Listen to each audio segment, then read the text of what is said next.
महेंद्र जी का बेटा कनाडा चला गया और घर पर उनकी बहू सुनंदा और वो अकेले रहते थे। कुछ दिन बीते तो सुनंदा के मायके वाले भी आ गए और वो महेंद्र जी को पूरा दिन बैठने ना देते। वो रात को थक कर बहू से खाना मांगते तो बहू खाना कुत्तों के आगे फेंक कर कहती, जाओ उनके साथ जाकर खा लो। धीरे धीरे महेंद्र जी को इस चीज़ की आदत होती गई। वो कुत्तों के साथ खाना खाते और उसी बर्तन में पानी पीते तो सब घर वाले देखकर हंसते। 5 साल ऐसे ही बीत गए। एक दिन महेंद्र जी का बेटा कनाडा से वापस आया तो उसकी होश उड़ गई ये देखकर कि मुझे कुत्तों से बहुत नफरत है और मैं कुत्तों से बहुत डरता हूँ। मुझे इनसे बहुत डर लगता है।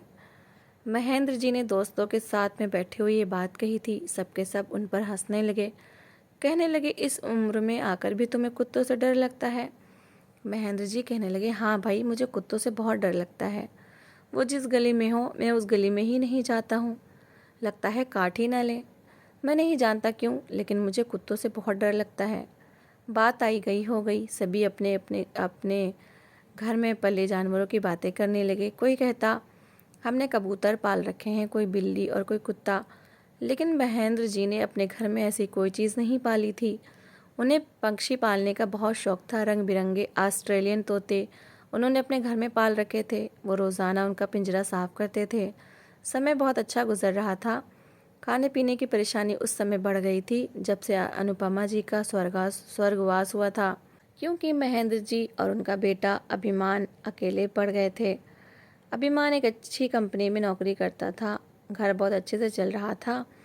मोहल्ले में भी महेंद्र जी की बहुत इज्जत थी। महेंद्र जी हैरान उस समय रह गए जब उनके बेटे अभिमान ने उनसे कहा कि उसे अपने लिए एक लड़की पसंद आ गई है और वो उससे शादी करना चाहता है क्योंकि वो उस लड़की से बहुत प्यार करता है। ये सुनकर महेंद्र जी कहने लगे, तुम तो जानते हो मैंने बचपन से तुम्हारे रिश्ते के लिए ज़बान दे रखी है। अभिमान कहने लगा, नहीं, मुझे उस लड़की से शादी नहीं करनी। मुझे शादी सुनंदा से करनी है और मैं उससे वादा कर चुका हूँ। महेंद्र जी ने माथे पर बल डाले थे। कहने लगे, तुम ऐसा कैसे कर सकते हो? तुम बचपन से जानते हो कि तुम्हारा रिश्ता मैंने किरण से तय कर रखा है। सिर्फ तुम्हारी अच्छी नौकरी लगने का इंतज़ार था। अब जब तुम इस काबिल हुए हो कि मैं तुम्हारी शादी कर दूं, तो तुम मुझे ये कह रहे हो कि तुम किरण से शादी नहीं करोगे, सुनंदा से शादी करोगे। कौन है ये लड़की? वो कहने लगा, मेरे ऑफिस में काम करती है, मुझे वो बहुत पसंद है। महेंद्र जी ने अभिमान को समझाने की बहुत कोशिश की, लेकिन उसकी एक ही जिद थी कि वो शादी सुनंदा से करेगा। महेंद्र जी कहने लगे, क्यों तुम बुढ़ापे में मुझे शर्मिंदा करना चाहते हो? किरण के एक से बढ़कर एक रिश्ते आए, लेकिन उन लोगों ने इनकार कर दिया। जब वो अपने वादे पर अटल हैं तो फिर मैं कैसे मुकर जाऊं? कैसे कह दूं कि मेरा बेटा अपनी मर्जी से शादी करेगा? लेकिन अभिमान की एक ही जिद थी कि अगर सुनंदा नहीं मिली तो वो मर जाएगा। महेंद्र जी जब अपने दोस्त के घर इनकार करने गए तो चुप चुप से थे। जय किशन ने उन्हें गले लगाया। कहने लगा, महेंद्र भाई आओ बैठो, काफ़ी महीनों बाद तुम्हें चक्कर लगाया। महेंद्र जी कहने लगे, बस क्या करूं, समय से पहले ही बेटे ने बुढ़ा कर दिया है। जय किशन जी कहने लगे, ऐसा भी क्या हो गया? अब तो भगवान की कृपा से अभिमान की अच्छी नौकरी लग गई है। बल्कि मैं और तुम्हारी भाभी तो तुम्हारे पास आने ही वाले थे। हम कहना चाहते थे कि अब हम अपनी बेटी की जिम्मेदारी से मुक्त होना चाहते हैं। अच्छा हुआ क्या तुम खुद ही आ गए। ये सुनकर महेंद्र जी सोच में पड़ गए थे कि कैसे दोस्त का दिल तोड़ें, किस मुंह से कहें कि वो शादी से मना करने के लिए आए हैं। जय किशन कहने लगा, 1 महीने के बाद की तारीख रख लेते हैं, क्योंकि तुम्हारी भाभी ने तो सारा दहेज पहले से ही तैयार कर रखा है और मैं चाहता हूँ कि जल्दी से जल्दी पिता के कर्तव्य से मुक्त होकर हम दोनों पति पत्नी 4 धाम की यात्रा पर चले जाएं। बल्कि महेंद्र, तुम भी हमारे साथ यात्रा पर चलना। महेंद्र जी कहने लगे, मैं तो तुम्हारे सामने हाथ जोड़कर माफ़ी मांगने आया हूँ। ये कहते हुए महेंद्र जी की आंखों में आंसू आए थे। ये सुनकर जयकिशन जी कहने लगे, ये क्या कह रहे हो? तुम माफ़ी मांगकर मुझे शर्मिंदा क्यों कर रहे हो? ऐसा क्या हो गया? वो कहने लगे, अभिमान ने शादी से इनकार कर दिया है। ये सुनकर जयकिशन के माथे पर बल पड़े थे। उनकी पत्नी भी बोल पड़ी कि ये क्या बात हुई? आपने मेरी बच्ची का नाम अपने बेटे के साथ लगा रखा था। कितने अच्छे रिश्ते आते रहे उसके, लेकिन हमने अपनी बात मान रखा और आप कह रहे हैं कि अभिमान शादी नहीं करना चाहता। आप तो हमारी बेटी को बदनाम कर रहे हैं। महेंद्र जी कहने लगे, किरण मेरी भी बेटी है। मैं क्यों अपनी बेटी को बदनाम करूँगा। जय किशन, मैं बहुत शर्मिंदा हूँ। पिछले 1 महीने से अपने लड़के से ही बहस कर रहा हूँ, लेकिन वो अपनी ज़िद पर अड़ा हुआ है। मेरे कहने पर अगर उसने किरण से विवाह कर भी लिया तब भी उसे दुख पहुँचाएगा, और किरण को दुखी देखकर मैं दोहरे दुख में आ जाऊँगा। मैं अपनी बेटी के लिए खुद बहुत अच्छा रिश्ता ढूंढने की कोशिश करूँगा। जय किशन कहने लगा, तुमको ये कष्ट उठाने की ज़रूरत नहीं है। तुमने इनकार करना था, कर दिया। मैं अपनी बेटी के लिए खुद अच्छा रिश्ता ढूंढ लूँगा। अभी उसका पिता मरा नहीं है, जिंदा है। लेकिन मुझे इस बात का बहुत हुआ। मुझसे अब दोबारा कोई भी ताल्लुक़ रखने की कोशिश मत करना। समझो कि मेरी और तुम्हारी दोस्ती ख़त्म। महेंद्र जी ये सुनकर आंसू बहाने लगे। अपने कपकपाते हाथ उन्होंने जोड़ दिए। कहने लगे कि ऐसा तो ना कहो जय किशन। लेकिन जय किशन जी और उनकी पत्नी दोनों ही ड्राइंग रूम से बाहर जा चुके थे। बाहर से किरण की सिसकियों की आवाज़ आने लगी, जिसे सुनकर महेंद्र जी का दिल चूर चूर हुआ था। जब भी आते थे किरण उन्हें खाना खिलाए बगैर नहीं भेजती थी। कितने सपने सजे थे, उसे बहू बनाकर घर लाएंगे तो घर स्वर्ग बन जाएगा, और बेटे ने पिता का मान तक नहीं किया। पता नहीं किस लड़की के चक्कर में पड़ गया था। रोते हुए महेंद्र जी घर से बाहर निकले थे। दिल बहुत भारी महसूस हो रहा था। कभी नहीं सोचा था कि उनसे किसी को दुख पहुंचेगा। घर आए तो अभिमान कहने लगा, कर दिया इनकार। वो कहने लगे, हाँ कर दिया इनकार। बहुत दिल दुखाया है तुमने उस बेचारी का। बहुत रो रही थी, लेकिन अभिमान को परवाह नहीं थी। कहने लगा, तो रोने देते, धीरे धीरे सब ठीक हो जाता है। कोई किसी के लिए मर नहीं जाता। आप आज ही मेरे साथ सुनंदा के घर चलें। मैं नहीं चाहता कि और देर हो। मुझे उसी से शादी करनी है। महेंद्र जी बेटे के हाथों मजबूर थे, क्योंकि जब से बेटे ने कमाना शुरू किया था, बेटे की हर बात मानने पर महेंद्र जी मजबूर हो जाते थे। महेंद्र जी की पत्नी होती तो शायद अपनी माँ की बात अभिमान कुछ मान भी लेता, या शायद उसकी भी नहीं मानता। महेंद्र जी शाम को ही अभिमान के साथ सुनंदा के घर गए, मगर जैसे ही मोहल्ला देखा तो उनके माथे पर बल पड़े थे। अजीब सा मोहल्ला था, अजीब लोग थे, तू तू करके बात कर रहे थे। तभी एक घर के दरवाजे पर एक लड़की खड़ी सामने वाली औरत से किसी बात पर लड़ झगड़ रही थी, यहाँ तक कि एक दूसरे को गालियाँ भी दे रही थी। तभी उस लड़की की नज़र अभिमान पर पड़ी तो तुरंत घर के अंदर चली गई। उसी घर के दरवाजे पर अभिमान महेंद्र जी को लेकर आया था। ये देखकर तो महेंद्र जी ने बड़े गुस्से से अभिमान की तरफ देखा। कहने लगे, तुम इतनी अच्छी लड़की को छोड़कर मुझे यहाँ लेकर आए हो, इस लड़की के घर, जो जाहिलों की तरह गली में लड़ झगड़ रही थी, बहस कर रही थी। अभिमान कहने लगा, लेकिन मुझे पसंद है ये लड़की। वो काफ़ी सुंदर थी। शायद अभिमान ने शारीरिक आकर्षण को ही महत्व दिया था। किरण बहुत पढ़ी लिखी, अच्छे संस्कारों वाली लड़की थी, सामान्य शक्ल सूरत की थी। और एक ये लड़की बहुत बेशर्म थी, बस चेहरा सुंदर था। महेंद्र जी माथे पर बल डाले अंदर गए। सामने उस लड़की की माँ चेहरे पर पाउडर थोपे, लिपस्टिक लगाए ऐसे बैठी थी जैसे पता नहीं क्या हो। कहने लगी, आइए आइए अंदर आकर बैठिए। छोटा सा घर था। ड्राइंग रूम में सोफे पर मिट्टी अटी हुई थी। पूरे ड्राइंग रूम की छतों पर जाले लटक रहे थे। सामने रखे टेबल पर भी काफ़ी मिट्टी लगी थी। लग रहा था जैसे कई दिन से सफाई नहीं की गई है। नाक चढ़ाते हुए महेंद्र जी बैठे थे। अभिमान भी बैठ गया। कुछ देर बाद ही लड़की की माँ 2 गिलास शरबत के हाथ में पकड़े लेकर आई और टेबल पर रख दिए। महेंद्र जी उस घर का हुलिया देखकर ही जान गए थे कि दोनों माँ बेटी का बस अपने आप को सजाने संवारने पर ही ध्यान है, घर पर और सलीके पर कोई ध्यान नहीं है। कुछ ही देर में वो लड़की एक ट्रे में 2 कप चाय के और एक प्लेट में थोड़े से बिस्किट डालकर टेबल पर रख चुकी थी।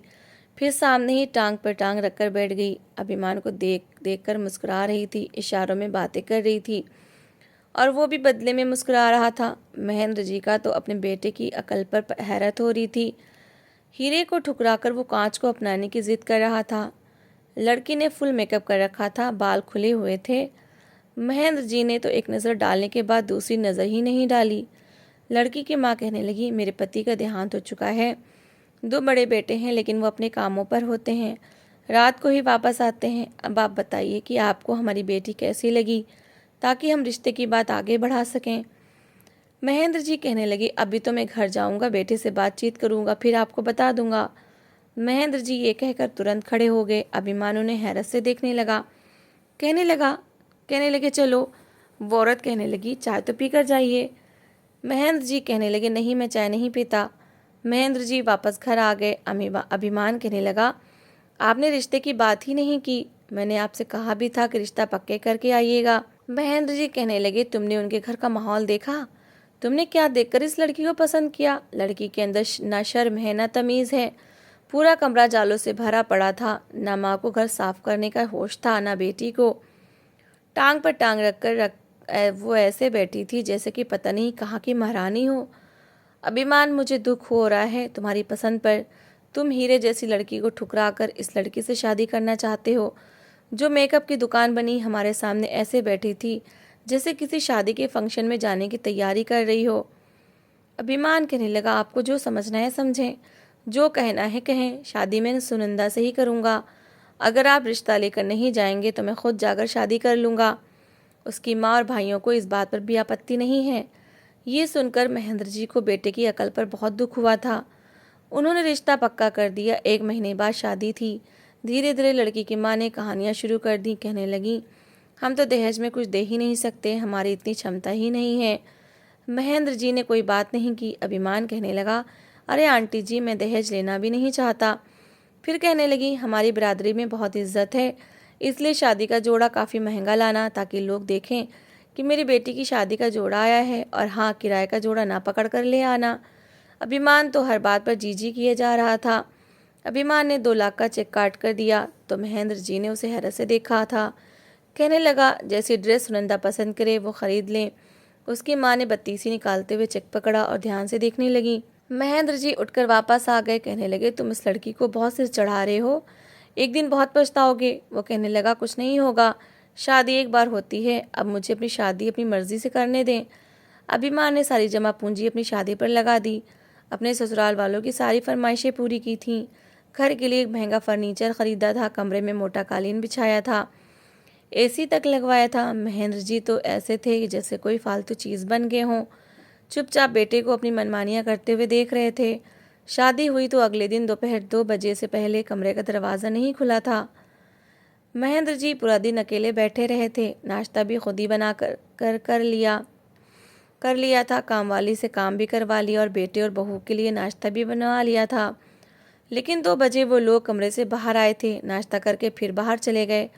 8 दिन हो गए थे बाजार से खाना आ रहा था। महेंद्र जी अपने लिए थोड़ा बहुत कुछ बना लेते थे। 2 दिन तो उन्होंने बहू को भी बनाकर खिलाया था। उन्हें लगा शादी के दूसरे दिन अभिमान अपनी पत्नी से कहेगा कि घर की जिम्मेदारी संभाले, लेकिन अभिमान ने कुछ नहीं कहा। 8 दिन बाद महेंद्र जी ने कहा कि बेटा, आप अपने घर को भी देखो, अब घर की जिम्मेदारियां भी संभाल लो। वो कहने लगी, क्या मतलब है आपका वर्मा जी? उसने ना तो पिताजी कहा, ना ही कोई इज्जत की थी। ऐसे बात कर रही थी जैसे किसी नौकर से बात करते हैं। महेंद्र जी कहने लगे, बेटा, मैं उम्र में तुम्हारे पिता की उम्र का हूँ और तुम मेरे बेटे की पत्नी हो, तो तुम भी मुझे पिताजी कहकर बुलाया करो। वो कहने लगी, नहीं वर्मा जी, मुझे ऐसा कोई शौक़ नहीं है। और रही बात किचन में काम करने की, तो मुझे कुछ नहीं बनाना आता। मैंने तो पढ़ाई पूरी की और जॉब शुरू कर दी, और उसके बाद मेरी शादी हो गई। आपको काम वाली रखनी चाहिए, जैसे पहले रखी हुई थी। जैसे वो खाना बना रही थी, अब भी बना लेगी। मेरे लिए अपने घर की रूटीन बदलने की आपको कोई ज़रूरत नहीं है। बहुत बदतमीज़ी से उसने जवाब दिया था और अभिमान खड़ा मुस्कुराने लगा। कहने लगा, देखा आपने सुनंदा की होशियारी, बड़ी होशियारी से हर बात बना लेती है। अपनी पत्नी की बदतमीज़ी को वो होशियारी का नाम दे रहा था। महेंद्र जी ने गहरी सांस ली। कहने लगे, ठीक है, काम वाली खाना बना दिया करेगी। उसके बाद तो महेंद्र जी ने जैसे बात करना ही छोड़ दिया था। कुछ दिन बाद ही अभिमान कहने लगा, मैं और सुनंदा कश्मीर घूमने जा रहे हैं, 15 दिन में वापस आएंगे। महेंद्र जी कहने लगे, बेटा, तुम्हें तुम्हारे ऑफिस से 15 दिन की छुट्टी मिल गई है। अभी तो तुमने शादी पर 8 दिन की छुट्टियां की थीं। तुम्हें जाते हुए भी दिन ही कितने हुए हैं? वो कहने लगा, कुछ नहीं होगा, बॉस थोड़ा डांटेगा तो डांट ले, अब क्या अपनी शादी भी एंजॉय ना करूं? उसने रूखा सा जवाब दिया। महेंद्र जी चुप हो गए। 15 के बजाय 20 दिन बाद जब अभिमान वापस आया तो उसके बॉस ने उसे नौकरी से निकाल दिया। अब अभिमान परेशान बैठा था कि क्या करे और क्या ना करे, क्योंकि नौकरी छूट चुकी थी और सारी सेविंग उसने शादी और हनीमून पर खर्च कर दी थी। सुनंदा को खूब सारी शॉपिंग कराई थी। उसके मायके वालों के लिए उसने कितने सारे गिफ्ट लेकर दिए थे। उस लड़की को तो कोई परवाह ही नहीं थी कि पति की नौकरी छूट गई है और अब खर्चे के लिए पैसे नहीं बचे। महेंद्र जी की पेंशन आती थी, इसलिए उन्हें चिंता नहीं थी। अभिमान उन दिनों बहुत परेशान था। कहने लगा, पिताजी अभी तक कहीं नौकरी नहीं लगी और बिजली का बिल देखें 10,000 आया है। महेंद्र जी कहने लगे, तो मैं क्या करूं, मेरे कमरे में तो एसी नहीं लगा, तुमने लगवाया है अपनी पत्नी के लिए तो बिल भी तुम भरो। वो कहने लगा कि मुझ पर कठिन समय आया तो आप मेरे साथ ऐसी बातें कर रहे हैं, क्या मैं घर की ज़रूरत पूरी नहीं करता रहा। महेंद्र जी कहने लगे, तुम जानते हो मेरे पास पेंशन के पैसे बहुत कम आते हैं। वो कहने लगा, लेकिन आप खर्च नहीं करते हैं, आपके अकाउंट में काफ़ी रुपए हैं। जब तक मेरी नौकरी नहीं लग जाती घर का खर्चा तो आप ही को उठाना पड़ेगा। महेंद्र जी कहने लगे, लेकिन मैं कामवाली को अफोर्ड नहीं कर सकता और मैं तुम्हारी पत्नी को खाना बनाना नहीं आता, ऊपर से बिजली का बिल मैं नहीं भर सकता। वैसे भी नवंबर का महीना शुरू हो गया है, इस मौसम में तो जिनके पास अच्छा खासा रुपया होता है वो भी एसी बंद कर देते हैं। तुम अपनी पत्नी को नहीं समझा सकते कि फालतू खर्चों पर कुछ देर के लिए रोक लगा दे। हर महीने उसे ढेरों मेकअप खरीदना होता है, आए दिन ऑनलाइन मेकअप मंगवाती है, तो कभी बर्गर पिज्ज़ा मंगवाती है। जब पता है कि पति की नौकरी नहीं है तो घर पर ही कुछ बना लिया करे। अभिमान कहने लगा, आपसे कुछ दिनों के लिए मदद क्या मांग ली, आपने तो लेक्चर ही शुरू कर दिया।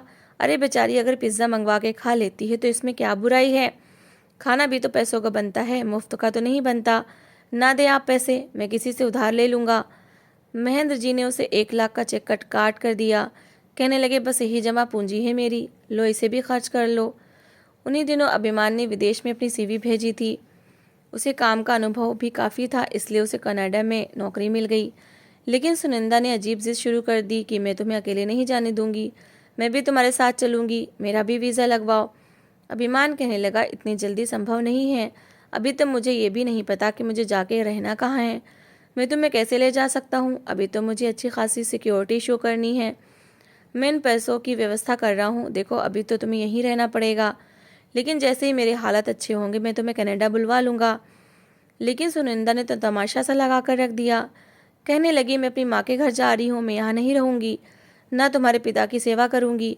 महेंद्र जी कहने लगे, मेरी तरफ से जहाँ इच्छा हो जाओ, मुझे कोई ज़रूरत भी नहीं है। अभिमान कहने लगा, आखिर आप लोगों को परेशानी क्या है, क्यों एक दूसरे से लड़ रहे हैं। महेंद्र जी से कहने लगा, आप तो बड़े हैं, आप तो समझदारी दिखाइए। देखिए सुनंदा यहीं रहेगी इसी घर में, और मैं उसे कहूँगा कि आपके साथ बदतमीज़ी ना करे। फिर कहने लगा, पिताजी मैं जानता हूँ आपने बरसों से अपनी पेंशन जोड़ जोड़ कर एक प्लाट खरीदा था, आप वो प्लाट बेचकर पैसे सिक्योरिटी में जमा करवा दें ताकि मुझे अच्छी नौकरी मिल जाए। महेंद्र जी कहने लगे, मेरी आखिरी जमा पूंजी भी तुम लुटा देना चाहते हो, पाई पाई जोड़कर मैंने वो खरीदा था। वो कहने लगा, मैं वापस कर दूंगा आपको, आपको क्यों समझ नहीं आ रहा, मुझे अभी सिक्योरिटी शो करनी है और कनाडा जाना है, बहुत अच्छी नौकरी मिल रही है मुझे, लाखों में सैलरी है, और फिर सारे रुपए तो आप ही को भेजूंगा। महेंद्र जी ने बेटे की खातिर वो प्लाट भी बेच दिया, सारे पैसे अभिमान के अकाउंट में डलवा दिए और वो कनाडा चला गया। पीछे से सुनंदा रोज़ शाम को मेकअप थोप कर अपने मायके चली जाती और रात को अपने भाई के साथ वापस आती। महेंद्र जी ने भी ध्यान नहीं दिया, कामवाली आती थी, घर साफ कर देती थी, खाना भी बना जाती थी। महेंद्र जी का ज़्यादातर समय मंदिर में बीतने लगा था।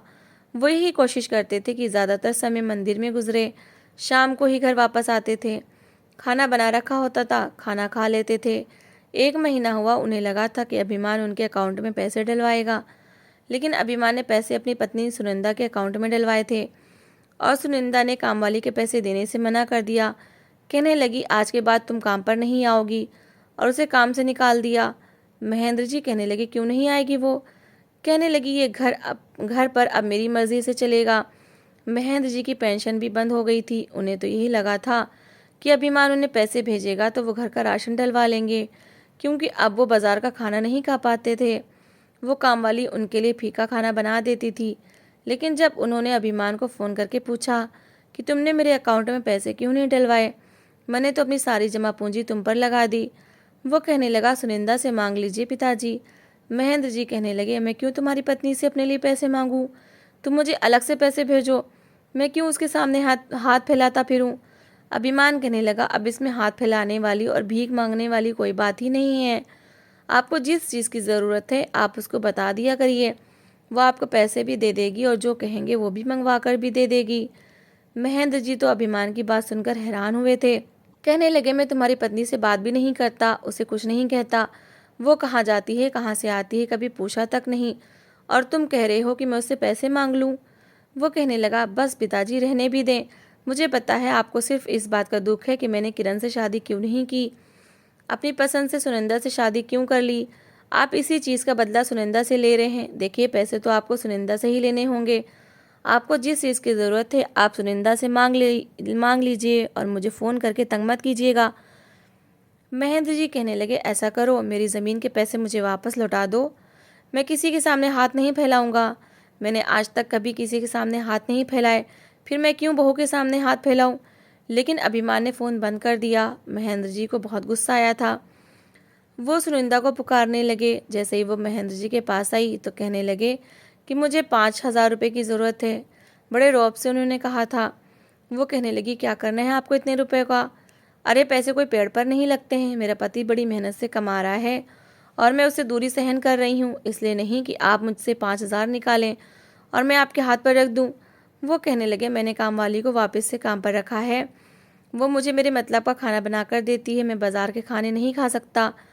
सुनिंदा कहने लगी, जब 2 दिन पेट में कुछ नहीं जाएगा ना वर्मा जी, तो जैसा भी खाना मिलेगा खाना पड़ेगा। कुत्तों के पास भी रख दूंगी ना तो तुम खाना खाओगे। बड़ा बदतमीज व्यवहार था, घमंड में से डूबा हुआ स्वर ऐसा था। महेंद्र जी सुनकर हैरत से उसकी शक्ल देखने लगे। उन्हें नहीं पता था कि वो लड़की इस हद तक भी गिर सकती है। उन्हें लगा कि शायद सिर्फ धमकियां दे रही है, लेकिन सुरेंद्र ने सच में महेंद्र जी को खाना नहीं दिया था। कहने लगी, तुम्हारा घमंड मैं अपने सामने तोड़कर रख दूंगी वर्मा जी। तुमने मुझे समझ क्या रखा है? ये सुनकर महेंद्र जी को बहुत गुस्सा आया। गुस्से के मारे उन्होंने पूरा दिन कुछ नहीं खाया था, लेकिन अगले दिन तबीयत निढाल होने लगी, क्योंकि 50 से ऊपर की उनकी उम्र हो चुकी थी। भूख कैसे बर्दाश्त हो सकती थी। जल्दी से फ्रिज खोलना चाहा कि अगर दूध हुआ तो पी लेंगे, लेकिन फ्रिज लॉक था। सुरिंदा कहने लगी, यहाँ खाने पीने से पहले मेरी अनुमति लेनी पड़ेगी। महेंद्र जी बेबसी की आखिरी सीमा पर थे। कहने लगे, बेटा क्या तुम्हारा पिता नहीं था? अगर पिता था तो तुम ऐसी घटिया हरकतें नहीं करती थी। वो कहने लगी, ओ बुढ़े, खबरदार जो तुमने मुझे घटिया कहा, मैं तड़पा तड़पा कर तुम्हें मारूंगी। अपने मुंह से मौत मांगोगे तुमने समझ क्या रखा है मुझे? मैं सुनंदा हूँ, अपने सामने दूसरों को झुकाना अच्छे तरीके से जानती हूँ। वो अपने आप को न जाने क्या समझ रही थी। महेंद्र जी कहने लगे, माता पिता को अपने सामने झुकाना किसी अच्छी बात की निशानी नहीं है। मुझे भूख लगी है, भगवान के लिए मैं तुम्हारे सामने हाथ जोड़ता हूँ। तुम मेरी बेटी जैसी हो, मुझे कुछ खाने को दे दो। अगर तुम्हारे दिल में पिता के लिए ज़रा भी इज्जत बाकी है तो मुझे रोटी दे दो। लेकिन उस लड़की को महेंद्र जी पर ज़रा भी दया नहीं आई थी। उसने खाने पीने की हर चीज़ फ्रिज में रखी थी और उसे लॉक कर दिया था। कहने लगी, पहले मेरे पैरों में बैठकर मुझसे मांगो तो मैं तो खाना दे दूंगी। कहने महेंद्र जी ने जब ये सुना तो बाहर चले गए, मंदिर में चुपचाप बैठे रहे। आज तक कभी किसी से कुछ नहीं मांगा था। बहुत चाहा कि किसी दोस्त से कुछ पैसे उधार मांग ले, लेकिन जानते थे कि उधार नहीं पाएंगे। पेंशन बंद हो चुकी थी, कमाई का कोई स्रोत नहीं था, ना ही शरीर में इतनी शक्ति थी कि दोबारा से कोई नौकरी करते। अगर नौकरी कर भी लेते तो बेटे की इज्जत कम हो जाती। बहुत कोशिश थी कि किसी हद से कह दें कि आज का खाना तुम खिला दो, लेकिन सारा जीवन मान सम्मान से गुजरा था, किसी से कभी कुछ नहीं मांगा था। इसलिए चुपचाप घर वापस आ गए। सोचा कि 4 दीवारी में बहू के सामने झुक जाता हूँ, खाने को तो मिल जाएगा। उन्होंने घुटनों के बल बैठकर हाथ जोड़े और सुनंदा से कहा कि बेटा मुझे बहुत भूख लगी है, भगवान के लिए सूखी बासी जैसी भी रोटी है मुझे कुछ खाने को दे दो, वरना मैं बेहोश हो जाऊंगा। लेकिन उस लड़की को दया नहीं आई थी।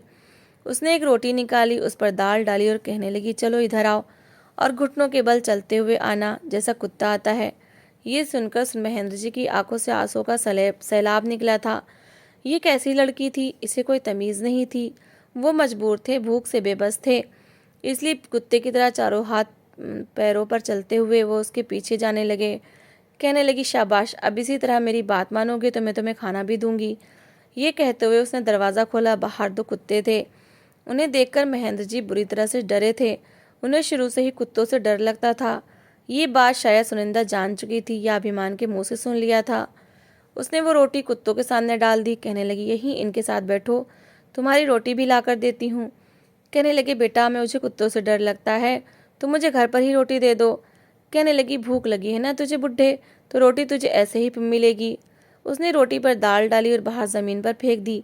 कहने लगी, चल कुत्ते के साथ रोटी खा ताकि तुझे तेरी औकात याद रहे। महेंद्र जी को बहुत डर लग रहा था, लेकिन भूख से हालत ख़राब थी। गली में रोटी रखी थी, कई लोग जा रहे थे, देख रहे थे। उन्हें बहुत शर्मिंदगी भी हुई, लेकिन भूख इंसान से शायद सब कुछ करवा देती है।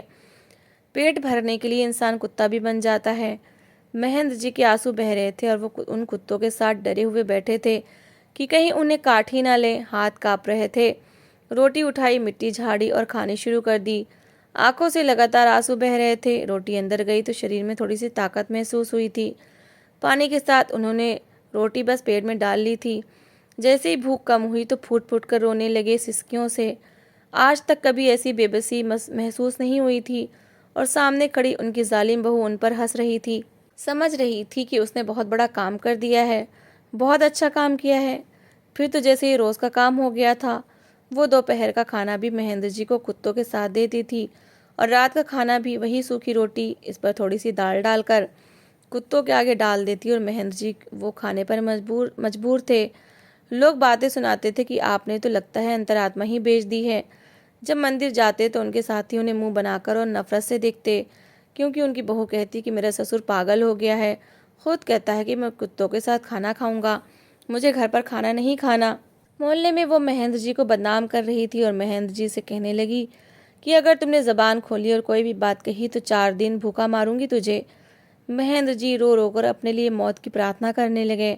ऐसी ज़िंदगी का तो उन्होंने कभी सोचा भी नहीं था, जैसी ज़िंदगी वो गुजारने पर मजबूर थे। दूसरी ओर अभिमान जिस कंपनी में काम करता था, वहाँ एक नया लड़का भारत से आया था, काफ़ी अच्छा था। जब वो फ़ोन पर अपने पिता से बात करता तो पिताजी पिताजी ऐसे बात करता था जैसे कि उसके पिताजी उसके सामने खड़े हैं, नज़र ही नहीं उठाता था। अभिमान उसे देखकर बहुत हैरान हुआ, कहने लगा कि क्या बात है, तुम तो अपने पिता से इतना डरते हो जैसे पता नहीं वो क्या हो। कहने लगा, डरता नहीं हूँ, मैं अपने पिताजी की इज्जत करता हूँ। मैंने आज तक कभी अपने पिताजी से ऊंचे स्वर में बात नहीं की, कभी उनके सामने आंखों में आंखें डालकर बात नहीं की। अपने पिता की इज्जत करनी चाहिए, क्योंकि उसने सारी ज़िंदगी दौड़ धूप करके अपने आप को धूप में जलाकर हमें छाया में रखने की कोशिश की होती है। अरे हम तो अपने माता पिता के पैर भी धोकर पी लें तो वो भी कम है, क्योंकि जितने बलिदान देकर माता पिता अपनी संतान को पालते हैं, उनकी इच्छाएं पूरी करने के लिए अपने आप को भूल जाते हैं, संतान की खातिर जान भी दे देते हैं। हम उनके लिए कुछ भी करें वो कम है। इस लड़की की बातों ने जैसे अभिमान की आंखें खोली थीं। उसे याद आने लगा कि महेंद्र जी और उसकी माँ किस तरह से उसे बुखार होने पर पूरी पूरी रात जागते थे, कभी दवाई देते थे, कभी सर दबाते थे, कभी घोड़ा बन जाते, कहते तो मेरे ऊपर सवारी कर लो। चाहे कितने ही थके हुए आते थे, लेकिन अभिमान को पूरा समय देते थे। वो हंसता था तो हंसते थे, वो रोता था तो उसको सीने से लगाकर उसके आंसू साफ करते थे। कहते थे कि जब तक मैं हूँ तब तक तुम्हें रोने की ज़रूरत नहीं है। लेकिन जो व्यवहार वो अपने पिता के साथ करके आया था, उसे बहुत दुख हो रहा था। अपने आप से घृणा हो रही थी। 4 महीने के अंदर अंदर सुनंदा ने जितनी उनसे फरमाइशें की थी और जितनी बदतमीज़ी से उसे बात करती थी, अंदर ही अंदर उसे पछतावा होने लगा था कि उसने किस लड़की से शादी करी। उसे तो पति से बात करने की तमीज़ तक नहीं थी। वो तो साफ कहती थी कि तुम्हारे बाप के साथ मैं वो करूँगी कि बुढ़ा याद रख करेगा। आखिर उसकी हिम्मत कैसे हुई थी हमारे घर पर आकर हमें नखरे दिखाने की। अभिमान का दिल बड़ी ज़ोर से धड़का था। उसने इंडिया में ही एक अच्छी कंपनी में नौकरी के लिए अप्लाई किया और ये भी बताया कि वो कनाडा में जॉब करने का अनुभव भी रखता है। उसे अच्छी जॉब की ऑफ़र मिल चुकी थी। उसने कनाडा की नौकरी छोड़ी और इंडिया जाने के लिए तैयार हो गया। दूसरी ओर आए दिन सुनंदा के मायके वाले उसके घर आते, खाना खाते और बचा हुआ खाना कुत्तों को डालकर महेंद्र जी से कहते कि जाओ खाना खा लो। उस दिन भी महेंद्र जी बाहर बैठे कुत्ते के साथ खाना ही खाने पर मजबूर थे। मानसिक रूप से थोड़ा पागल हो चुके थे। अचानक अभिमान बिना बताए वापस आ गया। अपने पिता की ऐसी हालत देखकर अभिमान फट पड़ा था। वो अपने पिताजी को उठाने लगा, लेकिन वो अभिमान को धक्का देने लगे। कहने लगे, पीछे हट जाओ, भूख लग रही है, मुझे खाना खाने दो। अभिमान कहने लगा, पिताजी आप कुत्तों के पास क्यों बैठे हैं? कहने लगे, ये कुछ नहीं करते, मैं हमेशा इन कुत्तों से डरता रहा कि मुझे काट लेंगे, मुझे नुकसान पहुंचाएंगे। लेकिन मैं गलत था। अरे जितना नुकसान इंसान इंसान को पहुंचाता है, ये कुत्ते तो उसके आगे कुछ भी नहीं।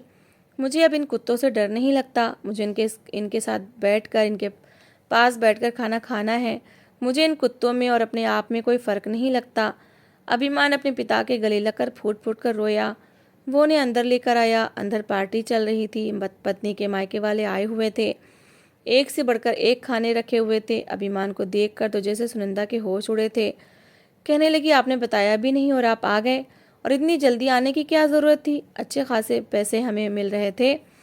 वो कहने लगा, मैं दिन रात मेहनत करके तुम्हारी हर इच्छा पूरी कर रहा हूँ, तुम्हें पैसे भेज रहा हूँ, और तुम कहती हो कि मेरे पिताजी तुम पर अत्याचार करते हैं, तुम्हें बेटी नहीं नौकरानी समझते हैं। मैं देखने आया था कि पिताजी तुम पर कितना अत्याचार करते हैं।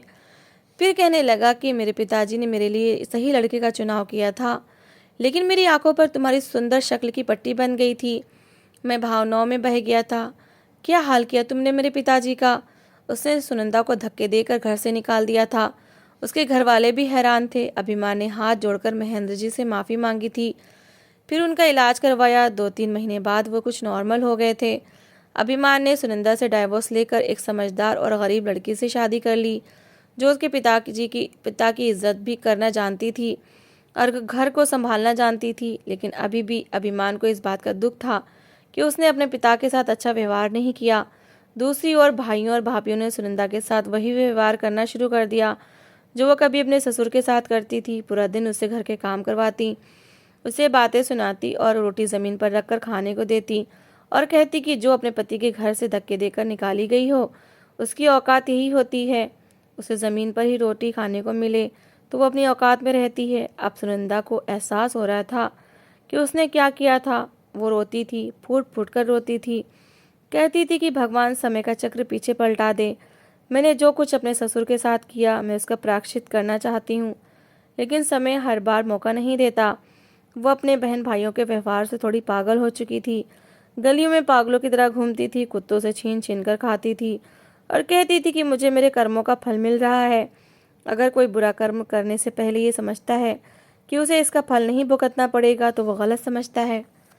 तो दोस्तों, इस कहानी को लेकर आपकी क्या राय है, कमेंट बॉक्स में ज़रूर बताएं।